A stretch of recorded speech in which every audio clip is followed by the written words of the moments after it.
પીસીબીની ટીમે સાબરમતી કાળીગામ ગાર્ડન પાછળ જાહેરમાં વિદેશી દારૂની બોટલો વેચતા બુટલેગરને ઝડપી લીધો હતો, જેમાં ગોતામાં રહેતો બુટલેગર રોજ સાંજના સમયે સાબરમતી વિસ્તારમાં દારૂ વેચવા આવતો હતો। ત્યારે બાતમીના આધારે પીસીબીની ટીમે અહીં દરોડો પાડી અમન નાણેચા નામના બુટલેગરને દારૂની 40 બોટલો સાથે ઝડપી લીધો હતો।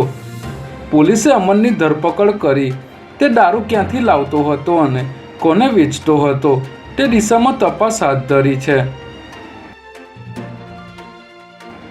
2027માં ભાજપને ગુજરાતમાં હરાવવા માટે કોંગ્રેસે ચેલેન્જ આપી છે। ત્યારે 15 એપ્રિલે રાહુલ ગાંધી અમદાવાદમાં કોંગ્રેસ પ્રદેશ કાર્યાલયે એઆઈસીસીના 43 નિરીક્ષકો, 7 સહનિરીક્ષક અને ગુજરાત કોંગ્રેસના નિરીક્ષકો સાથે ઓરિએન્ટેશન બેઠક યોજશે। બાદમાં તેઓ 16 એપ્રિલે સંગઠન સર્જન અભિયાનનો મોડાસાથી પ્રારંભ કરાવશે।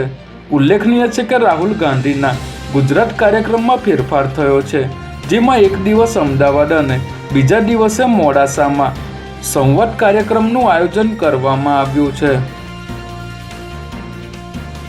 ગુજરાત રાજ્યના ડીજીપી વિકાસ સહાય 13 જૂને નિવૃત્ત થઈ રહ્યા છે। ત્યારે તેમની જગ્યાએ નવા ડીજીપી તરીકે Ahmedabad police commissioner GS Malik તેમજ જેલોના વડા ડૉક્ટર કેએલએન રાવ બેમાંથી એકને બનાવાય તેવી શક્યતા છે। જ્યારે સ્ટેટ મોનિટરિંગ સેલના ડીવાયએસપી કેટી કામરિયા 31 મેએ નિવૃત્ત થઈ રહ્યા છે, જ્યારે સ્ટેટ મોનિટરિંગ સેલના ડીઆઈજી નિર્લિપ્ત રાયને રાજકોટ રેન્જ ડીઆઈજી અથવા અમદાવાદ ક્રાઇમ બ્રાન્ચમાં અધિક પોલીસ કમિશનર તરીકે મૂકવામાં આવે તેવી શક્યતા જણાઈ રહી છે।